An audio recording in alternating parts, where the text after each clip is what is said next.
প্রথমেই দেখে নেব আজকের গুরুত্বপূর্ণ তাজা খবরের শিরোনাম। মানুষের দরজায় গিয়ে লাগাম ছাড়া টাকার চাঁদা তোলাবাজির দিন শেষ, বড় পদক্ষেপ করবে এবার সরকার। কিছু তো বাদ যাবেই। অন্নপূর্ণা যোজনা নিয়ে বিরাট আপডেট দিলেন রাজ্যের অর্থমন্ত্রী।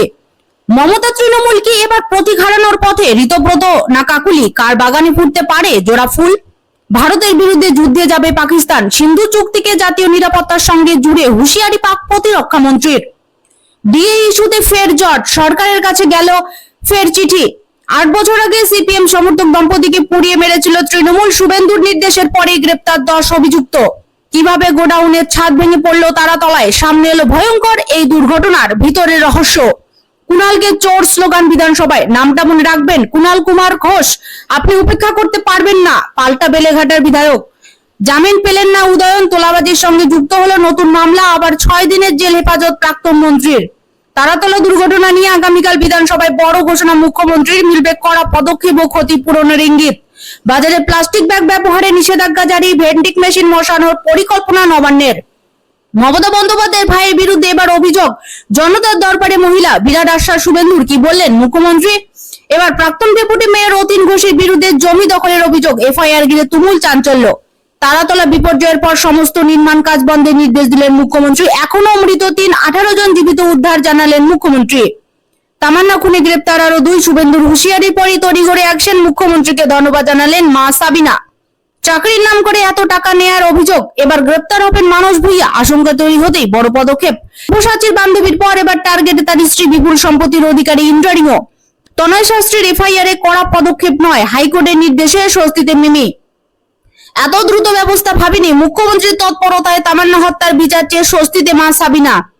টিএমসিতে বড় বিদ্রোহ, মমতা ব্যানার্জিকে প্রধান উপদেষ্টা হওয়ার প্রস্তাব বিরোধী গোষ্ঠীর। নিট পুরো পরীক্ষায় জালিয়াতির চক্রফাঁস, গ্রেপ্তার অভিযুক্ত সরকারি মেডিকেল কলেজের পড়ুয়া। কত দাম চাই? হঠাৎ মমতার ভাইকে নিয়ে বিস্ফোরক দিলীপ ঘোষ, সব্যসাচীর বান্ধবীকে নিয়েও বড় দাবি। তারাতলায় গোডাউন দুর্ঘটনায় আহতদের দেখতে এসএসকেএমে মুখ্যমন্ত্রী। নাবালিকাকে 3 মাস বাড়িতে আটকে গণধর্ষণ, তারপর লোক দেখানো বিয়ে, মাটিগাড়ায় ধৃত তৃণমূল নেতার 2 পুত্র। দলের নির্দেশে টাকা তুলেছিলাম, কাটমানি ফিরিয়ে স্বীকারোক্তি 2 তৃণমূল নেতার। সেই রাতে আমি শুধু কেঁদেছিলাম, শুভেন্দুই আমার পাশে দাঁড়িয়েছিলেন। মহুয়ার কথায় জল্পনা শুরু। ভবানীপুর ভোট মামলা গণনা কেন্দ্রের সিসিটিভি ফুটেজ সংরক্ষণের নির্দেশ হাইকোর্টের।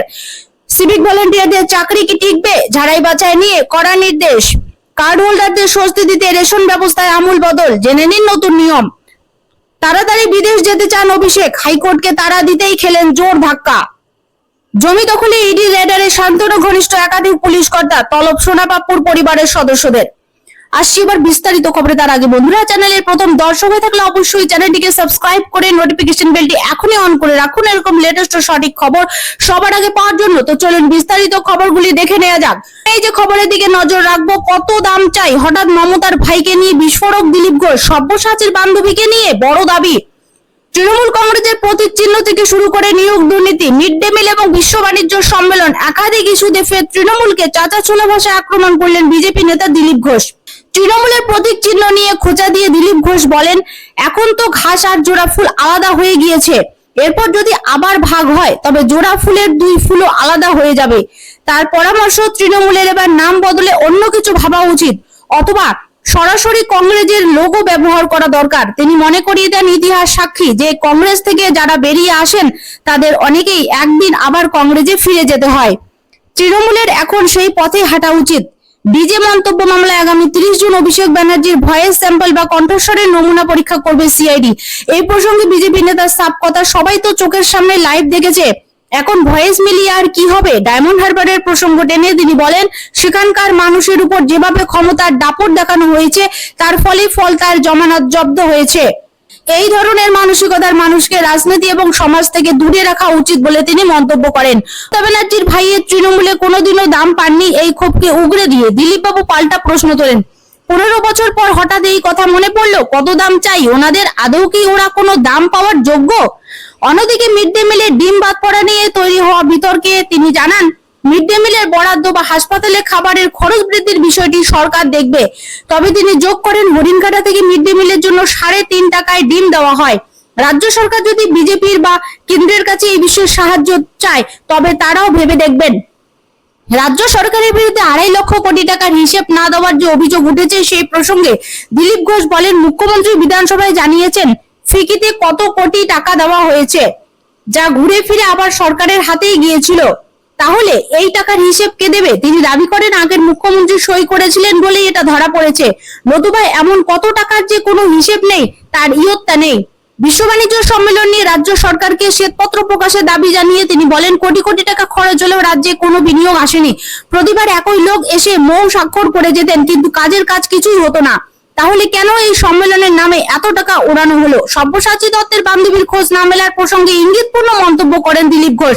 তিনি বলেন, অনেকেরই বান্ধবী এখন পালিয়ে বেড়াচ্ছে। তৃণমূল কংগ্রেসে এই বান্ধবী কালচার বড্ড বেশি। পার্থ অর্পিতার পর এবার আরো একটা অপা জুটি বেরোলো। মুখ্যমন্ত্রীর সাম্প্রতিক মন্তব্যকে হাতিয়ার করে তিনি বলেন, খোদ মুখ্যমন্ত্রী তো এখন বলছেন তৃণমূল নেতারা নিজেরাই বলুক কে কত চুরি করেছে। আসি আবার পরবর্তী খবরে, কিছু তো বাদ যাবেই। অন্নপূর্ণা যোজনা নিয়ে বিরাট আপডেট দিলেন রাজ্যের অর্থমন্ত্রী। বিজেপি সরকারের জনপ্রিয় প্রকল্পগুলির মধ্যে অন্যতম অন্নপূর্ণা যোজনা। তৃণমূল সরকারের লক্ষ্মীর ভান্ডারের জায়গায় এই স্কিম চালু হয়েছে। যদিও দেখা গিয়েছে লক্ষ্মীর ভান্ডারের তুলনায় অন্নপূর্ণা যোজনার উপভোক্তার সংখ্যা অনেকটাই কম। অর্থমন্ত্রী স্বপন দাশগুপ্ত সোমবার বিধানসভার বাজেট পেশ করেছেন রাজ্যের নতুন অর্থমন্ত্রী। এরপর এক সর্বভারতীয় সংবাদ মাধ্যমে সাক্ষাৎকার দেন তিনি। সেখানে জিজ্ঞেস করা হয়, অন্নপূর্ণা যোজনার জন্য প্রায় 36,000 কোটি টাকা বরাদ্দ হয়েছে। হিসেব বলছে 1 কোটির বেশি মহিলা এই সরকারি প্রকল্পের সুবিধা পাবেন। লক্ষ্মীর ভান্ডারের তুলনায় প্রায় 1,20,00,000 মতো কম। এই সংখ্যাটা কি এসআইআর বাদ গিয়েছে নাকি অন্য কোনো কারণে? জবাবে স্বপন বলেন, কিছু মানুষ তো বাদ যাবেই। আমরা সর্বজনীন ব্যবস্থা থেকে আর্থিক সামর্থ্য যাচাই ব্যবস্থায় এসেছি। আগে যারা পকেট মানি হিসেবে লক্ষ্মীর ভান্ডার নিচ্ছিলেন তারা হয়তো এখন বাদ চলে গিয়েছেন। এতে সমস্যা হবে বলে আমার মনে হয় না।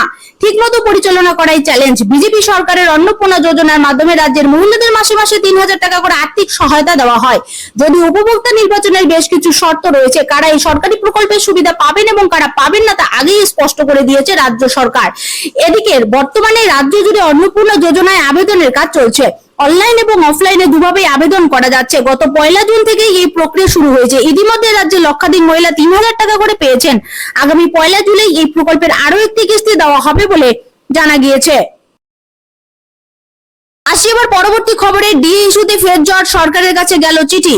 ছিল 18%, সোমবার আরো 20% মহার্ঘ ভাতার ঘোষণা করা হয়েছে রাজ্য বাজেটে। বিধানসভায় অর্থমন্ত্রী স্বপন দাশগুপ্ত ঘোষণা করেন, রাজ্য সরকারি এবং আধা সরকারি কর্মচারীদের জন্য অতিরিক্ত 20% ডিএ আগামী 1 অক্টোবর থেকে কার্যকর হবে। এক ধাক্কায় 20% মহার্ঘ ভাতা ঘোষণায় খুশি সরকারি কর্মচারী মহল। তবে 2009 সালে রূপা মেনেও এখনো বকেয়া ডিএ পড়ে রয়েছে। সেই নিয়ে এবার মুখ্য সচিব মনোজ আগরওয়ালকে ইমেল শিক্ষকদের বকেয়া ডিএ নিয়ে সরকারকে চিঠি।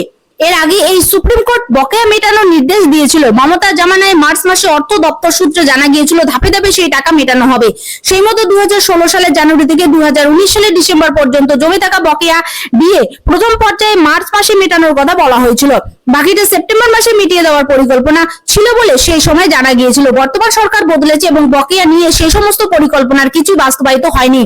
সেই সময় বকেয়া ডিএ মেটানোর দাবি নিয়ে এবার মুখ্য সচিবকে ইমেল শিক্ষকদের, গ্র্যান্ড ইন অ্যাড কর্মী এবং অবসরপ্রাপ্ত কর্মীদের বকেয়া ডিএ দেওয়া নিয়ে সরকারের দৃষ্টি আকর্ষণ শিক্ষকদের। এই বিষয়ে বঙ্গীয় শিক্ষক এবং শিক্ষাকর্মী সমিতির সাধারণ সম্পাদক আনন্দবাজারকে দেওয়া সাক্ষাৎকারে বলেন, সুপ্রিম কোর্ট 2009 সালে রূপা মেনে 2026 সালের ফেব্রুয়ারিতে বকেয়া ডিএ দিতে বলেছিল।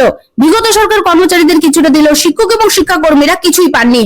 এর আগে সুপ্রিম কোর্টে এই সংক্রান্ত 62 পাতার একটি স্ট্যাটাস রিপোর্ট দিয়েছিল বিগত তৃণমূল সরকার।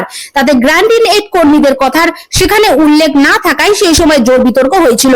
উল্লেখ্য, পঞ্চম পে কমিশনের বকেয়া ডিএ মামলায় সুপ্রিম কোর্ট নির্দেশ দিয়েছিল 2009 সালের রূপা অনুসারে ডিএ 25% 2026 সালের মার্চের মধ্যে মিটিয়ে দিতে হবে। সেই বকেয়ার কিছুই পাননি শিক্ষকরা। বাজেটেও সেই সংক্রান্ত কোনো উল্লেখ নেই, তাই সরকারের কাছে তা মেটানোর দাবি জানানো হয়েছে। আসি এবার পরবর্তী খবরে, মানুষের দরজায় গিয়ে লাগাম ছাড়া টাকার চাঁদা তোলাবাজির দিন শেষ, বড় পদক্ষেপ করবে এবার সরকার। পূর্বতন সরকারের আমলে তোলাবাজি এবং সিন্ডিকেট রাজের অভিযোগ কম নেই। শুধু তাই নয়, এর পাশাপাশি চাঁদার জুলুমে অতিষ্ঠ হয়ে যেত সাধারণ জনতা। এমনকি এইসব বিচারে প্রচুর খুনের অভিযোগও এসেছিল। তবে পালাবদলের পর অনেক কিছুতেই বদল এসেছে।